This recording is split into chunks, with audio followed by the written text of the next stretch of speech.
Welcome to another episode of The Financially Free Investor, where you will learn information and strategies on how to become financially independent by investing in real estate, something that is not taught openly in our society today. Financial freedom matters so you can live a bigger life, retire early, and do what matters most to you. Get ready to hear tried and true methods to becoming financially free with your host, Jordy Clark. Hey everyone, welcome into another episode of The Financially Free Investor. Today, we've got a special episode. So I wanted to share an article with everyone, and I'm going to read it. And if you would like a copy, I'll explain later how you can get it, but I'm going to read it. It's pretty short, shouldn't take me too long to read. But this article really helped me expand my mindset when I was first jumping into real estate investing. And it's just a different way of looking at things versus, the normal story that we're told, pay off our house early, put money in the stock market for an eventual retirement, et cetera, et cetera. And if you've listened to my show for any time, you kind of know the whole script that I'm trying to debunk. So anyways, the article is called Ordinary People, Extraordinary Wealth. And it's by Ric Edelman. I'm going to read it. Here we go. So this is an excerpt from Ric Edelman's book titled Ordinary People, Extraordinary Wealth. He is also the author of the New York Times bestseller, The Truth About Money. If you had enough money to pay off your mortgage right now, would you? Most people would. In fact, the American dream is to own your home and to own it outright with no mortgage. Imagine owning your home without having to send a check to the mortgage company or bank every month. Being so fortunate must evoke such a sense of security, satisfaction, and well-being that you could only dream of it. Imagine the feeling you'll enjoy when after 30 long years, 360 monthly payments, you finally make your last payment. The house is yours forever. If the American dream is so wonderful, how can you explain the fact that thousands of financially successful people who have more than enough money to pay off their mortgage right now, refuse to do so? Consider these facts derived from my survey research. Of the respondents, the average home value is $255,700. The average mortgage balance is $142,000. Even though 100% have the ability to own their home without a mortgage, 83% carry a mortgage anyway. 100% have the ability to send in extra money along with their monthly payments to eliminate the mortgage ahead of schedule. But 90% choose not to.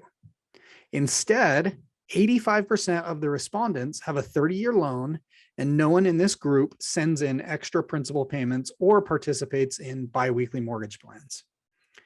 Clearly, these successful Americans are not bothered by carrying a big, long mortgage.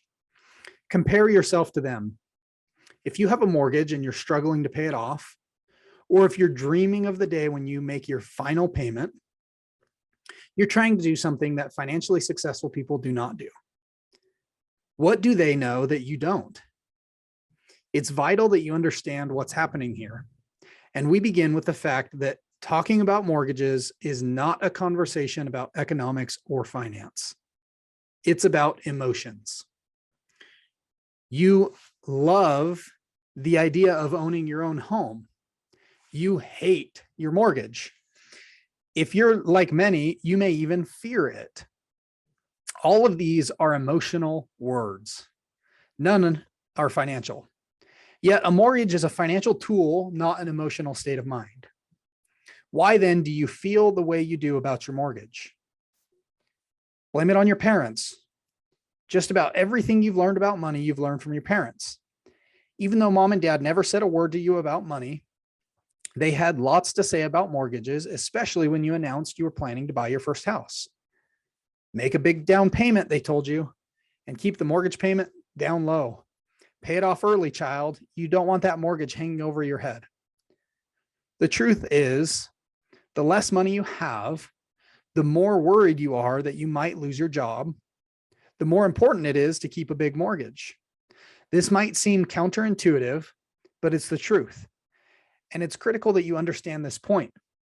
Bill Gates can choose to have or not to have a mortgage. It won't make much difference in his life either way. But if you have little money and even less job security, having a mortgage is the safest way to handle your home. Why? Because there's more to life than having a home, like putting food on the table. Let me give you an example. Adapted from my second book, The New Rules of Money, Karen and Janet each earn $35,000 a year. Both are in the 28% tax bracket. Both have $12,000 in savings. Each buys a $120,000 house. Janet wants to minimize her mortgage, so she uses her $12,000 in savings as a down payment and opts for a 15-year loan at 6.5%. Her monthly payment is $941, but only 57% of that payment is tax-deductible interest. The rest is principal. Therefore, Janet's net after-tax cost for her mortgage is $790. And to pay her mortgage off even quicker, Janet sends in an extra $50 with every payment. Of course, those payments are devoted entirely to principal and therefore provide no tax deduction. Karen, on the other hand, obtains a 30-year mortgage at 7%, putting down just $6,000 and financing the rest. Even though her mortgage balance is bigger than Janet's, $114,000 compared to $108,000, her monthly payment is just $758. That's not all. Because 81% of the payment is interest, Karen's after-tax cost is just $586 a month, $204 less than what Janet pays. Karen invests these savings each month for 5 years, earning 8% after taxes per year. And where Janet sends to her lender an extra $50 a month, Karen adds $50 to her savings. Result over 5 years. Karen accumulates a total of $12,675. Suddenly, both women find themselves out of work. Because Janet used all her money as a down payment, she has no savings to rely on. True, she's got $43,285 worth of equity in her house because she started with a big down payment and she's been making payments ever since, but that won't help her buy groceries. Being unemployed, she can't refinance. And news of her being out of work caused her bank to reject her application for a home equity line of credit. If she wants to get a hold of her equity, there's only one way for her to do it. She must sell her house. This would force her to lose her home, the one thing she wanted to avoid. Indeed, Janet has discovered the biggest secret about home ownership. Your mortgage is a loan against your income. It is not a loan against the value of the house. With no income, you cannot borrow against your equity. Janet better get a job and quick. Not only can't she afford to buy food, she's about to lose her house. Karen, by contrast, has little to worry about. With $12,675 in savings, she's easily able to make her payments each month, even without a job. In fact, she's got enough money to make her monthly mortgage payment for nearly 2 years. How ironic. Janet didn't want a big mortgage and did everything she could to pay off her mortgage. And the less money you have and the less stable your income, the more important the idea of carrying a big, long mortgage is for you. But still, there must be something more to his notion of carrying a big, long mortgage. While it's true that fear might lead some people to avoid mortgages, lack of fear is not enough to explain why people carry mortgages. No, there must be some other motivator. And there it is. It's called a desire to accumulate wealth. Here's an important lesson for all wealth wannabes to understand. No one ever got rich by saving money. Or, put another way, paying off debt is not the same as accumulating assets. I'm going to read that sentence again because it's super important. Here's an important lesson all wealth wannabes must understand. No one ever got rich by saving money. Or, put another way, paying off debt is not the same as accumulating assets. I stress this because many people think that they will be better off financially if they eliminate their mortgage. But this is not true. Not true, you say? Of course it is. If I don't have to make a monthly mortgage payment, I'm in far better shape than the guy who has a mortgage. I'm sorry, but despite the fact that millions of Americans believe this to be true, such thinking is misguided. You need to know why. There are two kinds of people who hate mortgages: those who fear them and those who believe that mortgages cost you huge amounts of money in interest charges. We've already resolved the former issue, that fear thing. So let me dispel the myths surrounding the latter. Carrying a mortgage doesn't cause you to lose any money at all. In fact, just the opposite is true. Carrying a mortgage is actually quite profitable. It's eliminating the mortgage that forces you to give up profitable opportunities. Take Karen, for example. By going with a 30-year loan, she'll spend nearly $159,000 in interest on a house that only cost her $120,000. This fact drives homeowners nuts. And I mean that sincerely. In order to avoid spending so much money on interest charges, people will do certifiably crazy things, like make bigger down payments, choosing 15-year loans, making extra principal payments, and signing up for biweekly loan programs. All these things are crazy. Yet, you do these things because you want to save money and interest. For some reason, you've equated saving money with making money. Yet the two are not synonymous, and you need to learn this right now, because the sooner the better. Your battle to reduce interest expenses is won, but the wealth accumulation war is lost. Here's why. You know that by reducing the mortgage payment, or even paying off the mortgage completely, you save lots of money in interest charges. While that's correct, you are ignoring another equally critical fact. Each dollar you give the bank is a dollar you did not invest. This is a vital point. Mortgages today cost 6.5% to 7.5%. Over the next 30 years, on an average annual basis, will your investments earn at least that much? Absolutely. Even long-term government bonds pay nearly that amount, and stocks have been averaging 11.2% since 1926. Side note here, I'm just reading the article. Obviously, things are always changing. Bonds don't pay that amount right now. They may in the future, but not right now in 2022. Okay, back to the article. But giving your money to the bank to avoid a 7% interest charge denies yourself the opportunity to invest that money where it might earn 10%. Thus, compartmentalizing, you save 7%, but lose the chance to earn 10%. Thus, by looking at individual trees, you fail to see the forest.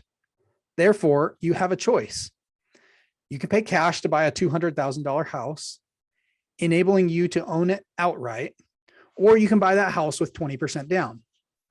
Let's explore each of these scenarios in detail and see which is better at helping you achieve your true goal, accumulating wealth. Julie received $200,000 from the sale of her prior house. Or maybe she exercised some stock options or got an inheritance or received an insurance settlement. It doesn't matter where the money came from. The point is, she's loaded and wants to buy a new home, which costs $200,000. Julia pays cash for the house. This takes all her cash, but it lets her avoid mortgage payments. In 30 years, her house will be worth $600,000, assuming it grows at the rate of 3.5% per year. Pretty smart, she figures. But Jean takes a different approach. Jean, too, has $200,000 in cash. Like Julia, Jean also wants to buy a $200,000 house. But Jean puts down only 20%, or $40,000, obtaining a $160,000 mortgage. The monthly payment is $1,064. But it really costs Jean less than that because the mortgage interest is tax deductible, something Julia failed to consider. And the tax savings help reduce her monthly mortgage bill by $240, making her net payment just $824 per month. To help her make those monthly payments, Jean invests the $160,000 she didn't give to the bank, and she earns 10% per year on her money. She's got to pay taxes on those profits, and she does, but at the 20% long-term capital gains rate, not the 28% ordinary income tax rate. Thus, Jean earns a monthly after-tax return of $1,067. After paying the loan, she's got $243 per month left over, which she reinvests. After 30 years, Jean, like Julia, has a house worth $600,000.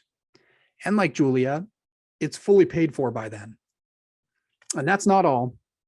Jean also still has her $160,000, as well as another $550,000 from investing $243 per month over 30 years.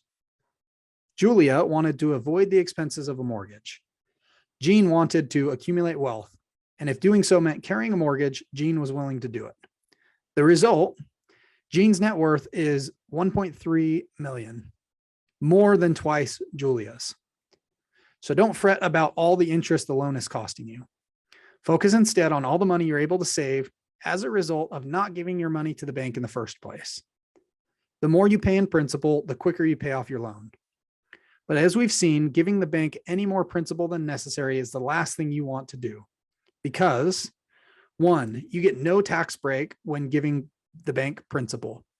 You only save on taxes when you pay interest. Two, money you invest is taxed at a lower rate than what you save in a tax-deductible interest. Therefore, you want to maximize your interest payment while minimizing your principal payment. Three, money you give to the bank is money you'll never see again unless you refinance. If you think this notion is absurdly obvious, you haven't come across any of the thousands of consumers who tell me the reason they're hurrying to pay off their mortgages is so they'll be able to borrow against the equity later to pay their kids' college tuition bills. Talk about a bizarre strategy. These folks are struggling to give the bank all their money now, merely so they can borrow it in the future. Why don't they just invest their cash so that it makes competitive returns and remains available for use whenever needed? And the most important reason you don't want to give the bank any more money than necessary, because cash is king. Having a home fully paid for is one thing, but being able to cover that unexpected medical expense is another. You'll need cash to pay for a family member's wedding, send a kid to college, or bail someone out of jail. If you lose your job, not owing the bank any money on your house will be of small consolation when they repossess your car because you're house rich and cash poor. And if nothing else convinces you, consider this. The clients of my firm are among the most financially successful of all Americans. They carry a mortgage. If you want to build wealth like they do, it's time you start managing your money the way they do, starting with your mortgage.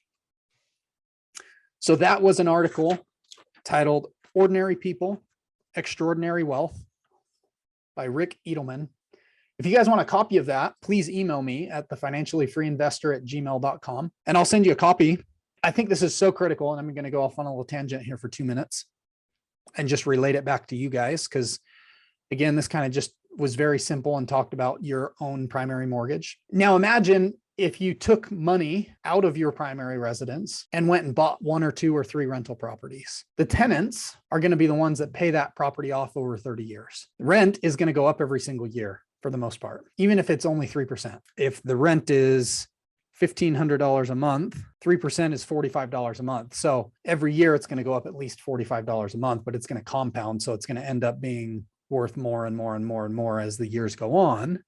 And your payment's going to be the same. So you're going to cash flow more as time goes on. You're going to have more equity as time goes on. And for me, one thing that's helped me get to where we're at today is we take a look at our properties every single year. And if one has a ton of equity, we'll look at refinancing and pulling cash out, or we'll look at selling it and doing a 1031 tax deferred exchange and purchasing anywhere from 2 to 7 other properties with it. And this is super powerful, guys, because the tenants are paying for that property for you. So the real question is, what's your equity doing for you right now? And for most people, their equity is not doing them anything. And I loved that example in there where if you lose your job, I get that this was written a long time ago. And so, you could say, oh, Jordy, I'll never get a $200,000 house or whatever, but the principle is the same, right? We make more than we did back then. On average, the principle is the same, right? Cash in the bank serves as liquidity in the event that something happens. You can pay your mortgage. You can't continue to pay your mortgage with equity unless you already pre-established a home equity line of credit. But you're not usually thinking about that until you need it. And that's when banks won't give it to you. And funny enough, in 2007-8, in the great housing recession, banks would sort in an Excel spreadsheet all of these mortgages, and they would look at equity percentages. So if there was 100 people delinquent, not paying their mortgages, they would sort it by the percentage of equity. And if you had more equity, they were more likely to just continue the foreclosure process. Even if you had been paying your mortgage dutifully for 28 years and had 2 years left, but something happened and you stopped paying your mortgage, they would continue the foreclosure process. Versus if you were over leveraged, which I'm definitely not encouraging people to over leverage, it's just an example. But if you were over leveraged, the bank was more likely to come to you and say, okay, let's work something out. Let's do a loan modification. Let's figure something out. Let's, go to a 40-year loan instead of a 30-year loan because we want to make this affordable for you. And they would work out things to keep you in your house or to keep tenants in your house or, whatever the situation was. And the sad thing is the banks are not your friend. They can be a partner, strategic partner, but they are not your friend. And given the chance, if you're delinquent, they will continue the foreclosure process. I've seen it time and time again. I buy houses at foreclosure auctions. And sometimes it's really sad. Sometimes it's totally needed. The point I'm trying to make here is, as you're investing, continue to reevaluate everything you have and see if it's still serving you, or see if it could be serving you, that equity is serving you in a different manner. Because guys, the system is rigged against us. It is set up to keep you enslaved at your job for 40 years so you can pay your mortgage, pay your car payments, send your kids to college, blah, blah, blah, blah, blah. It is not rigged for freedom. It is not rigged for you to do what you enjoy. And that's the whole reason behind this podcast. So if you found value in this, please share it with somebody who could find value in it. I'll certainly be sharing it as we have more conversations with our clients that are looking to build wealth here in the Salt Lake area through real estate, because we help people find rental properties, investment properties. We help people, we kind of take this whole approach that you've listened to today, where we'll look at your whole portfolio and say, have you thought about this? Have you thought about that? What's this doing for you? Why did you buy this? And kind of just look at everything and see if it still all makes sense. And if it does, great, keep it. We're not out here to make a commission or anything. I mean, we're definitely here to help people build wealth through real estate. And, commissions is how my team makes their income and how they then have money to invest. Yet at the end of the day, the more important thing is that we're helping you build wealth. And whether it's just through this podcast, whether you're a client of ours or you're another agent or whatever, it's fine. We will always love to talk real estate. So please let me know what you thought of this episode. Again, if you want a copy of this article, please email me, thefinanciallyfreeinvestor@gmail.com, and just put ordinary people, extraordinary wealth in the email, and we'll send you a copy of it. Thank you guys. Have a great day.